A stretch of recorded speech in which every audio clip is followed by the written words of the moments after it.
The Legend of the Candy Cane by Lori Wahlberg, illustrated by James Bardin. One dreary evening in the depths of November, a stranger rode into town. He stopped his horse in the front of a lonely storefront. The windows were boarded shut and the door was locked fast. But the man looked at it, smiled, and said, "It will do." See, there it is. It's a store, and all there's the boards. Here it says for lease.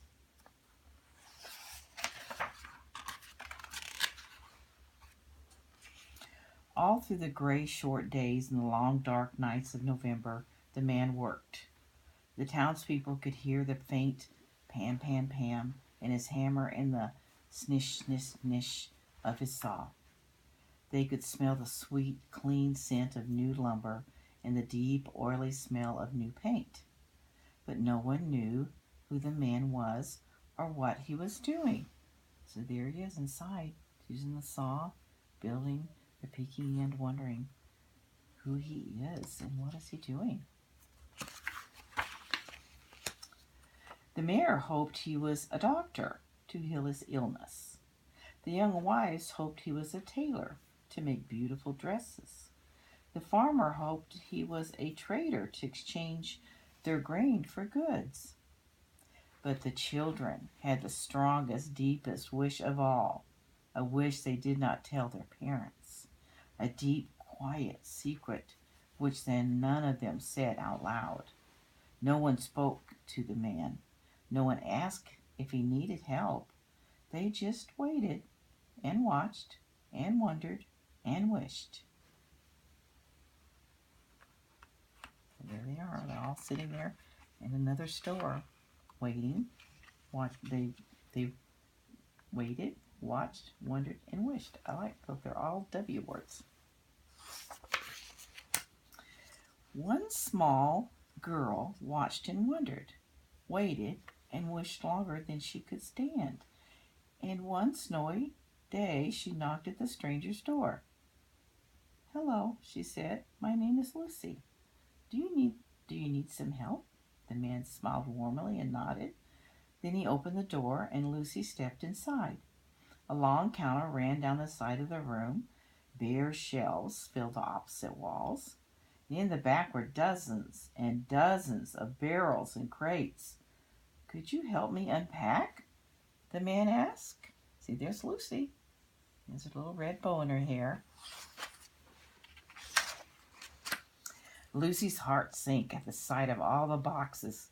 What if there were only barrels of nails and bags of flour? But she removed her dripping boots and hung her coat on a peg. On stocking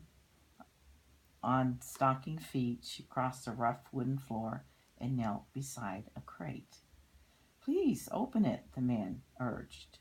Slowly, Lucy put her hand into the box and pulled out an object wrapped in tissue, round and heavy. It almost slipped through her fingers. Lucy trembled a little as she unwrapped it.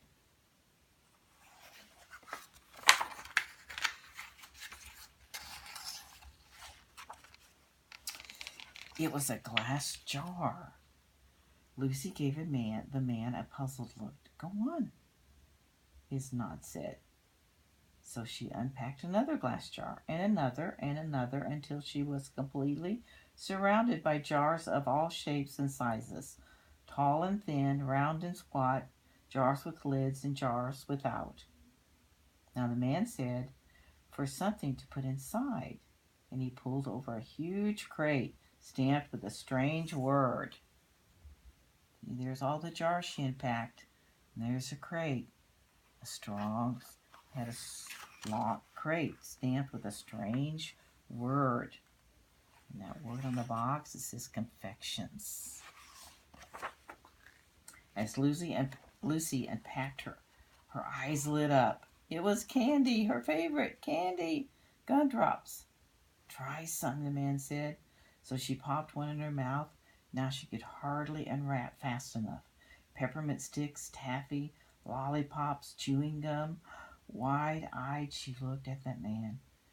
"We wished," Lucy said. "Yes, I know," said the man. "And here it is. Welcome to Sonneman's Candy Store. I am John Sonneman." Look at all the candies. Look at all that. What is your favorite? Lucy has she's chewing something. Soon the small store was filled with candies gleaming in the glass jars. Raspberry suckers and tiny lemon drops.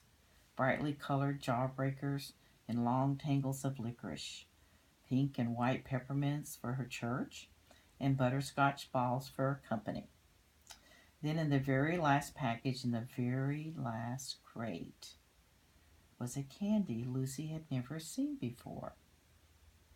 A red and white striped candy stick with a crook on the end. "What is this?" Lucy asked. See, there's the last crate. She says, "What is this?" She's picking one up, and look at all the other candies, all in the jars.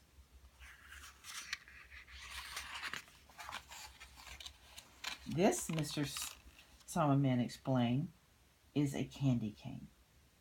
It's a very special Christmas candy. "Why?" Lucy asked. "Tell me," Mr. Solomon said. "What letter does it look like?" Lucy took the candy cane, and turned it in her hand. "J," she said. "Yes," Mr. Solomon smiled. "J is for Jesus, who was born on Christmas Day." So he's showing her the candy cane. He turned it this way so she could see that it's J for Jesus. He looks like a very nice man, doesn't he? Now, turn it over. What does it remind you of? Lucy turned the candy cane in her hand. She peered down intently. "I know," she said finally. "It looks like a shepherd's staff." Who were the first to find out Jesus' birth?" Mr. Solomon asked. "Shepherds in the field," Lucy answered, "watching over the flocks by night." So here's the shepherds.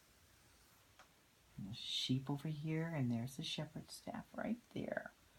And there's a very bright star up in the sky. "But Mr. Solomon, what are the stripes for?" Lucy asked. The man's eyes grew sad. "The prophet Isaiah said, 'By his stripes we are healed.' Before he died on the cross, Jesus was whipped. He bled terribly. The red reminds us of his sufferings and his blood. But then," Mr. Solomon continued, "the candy is white as well. When we give our lives to Jesus, his blood washes away our sins, making us white and pure as snow." Wow. See here, let's read this again. It says, when we give our lives to Jesus, he washes away our sins, making us white and pure as snow. That, he said, is the story of the candy cane. "Is that a secret?" Lucy asked. Mr. Solomon looked at her for a long moment. "It's a story that needs to be told," he said. "Will you help me share it?" It was now the depths of December. The town was whipped around by blizzard winds. For days the sun hid itself. But every morning Mr. Solomon and Lucy ventured out. They wore heavy woolen coats and bright hand-knit scarves, and in their stiff mittened fingers they each held a bag. They went to every house in town. They traveled to every farm in the country. They knocked on every door. In every home they told the story. They left a small gift, and they gave an invitation. So look, you see what they're carrying? They're carrying the bags, and they're leaving at everyone's houses as little candy canes and an invitation. See what the invitation is for. On the afternoon of Christmas Eve, the sun finally broke through the clouds, and Solomon Man's candy store officially opened. The mayor came feeling better than he'd felt in days. The young wives came dressed in beautiful smiles. The farmers came eager to trade grain for Christmas gifts. The children ran in dizzy circles.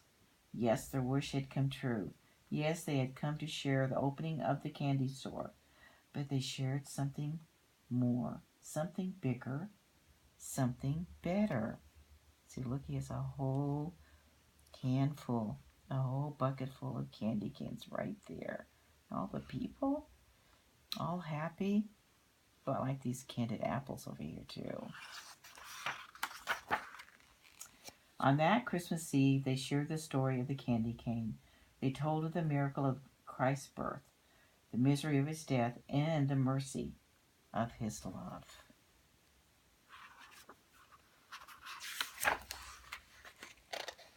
Then I want to read you the history of the candy cane. The traditional candy cane was born over 350 years ago when mothers used white sugar sticks as pacifiers for their babies. Around 1670, the choir master in Colleague Cathedral in Colleague, Germany, bent the stick into canes to represent a shepherd's staff. He then used those white candy canes to keep the attention of children during the long nativity service. The use of candy canes during Christmas services spread throughout Europe. In Northern Europe, sugar canes decorated with sugar roses were used to brighten the home at Christmas time. In the mid-1800s, the candy cane arrived in the United States when a German-Swedish immigrant in Wooster, Ohio, decorated his spruce tree with paper ornaments and white sugar canes. The red stripes were added to the candy cane at the turn of the century, when peppermint and wintergreen were added and became the traditional flavors for the candy cane. Some sources say that a candy cane maker in Indiana developed the candy cane as a witness of Christ's love. While we may never know the full story of the candy cane, we can share in the truth behind its symbol, the truth of Christ's birth and redemption, and the gift of his love. I hope you enjoyed the book.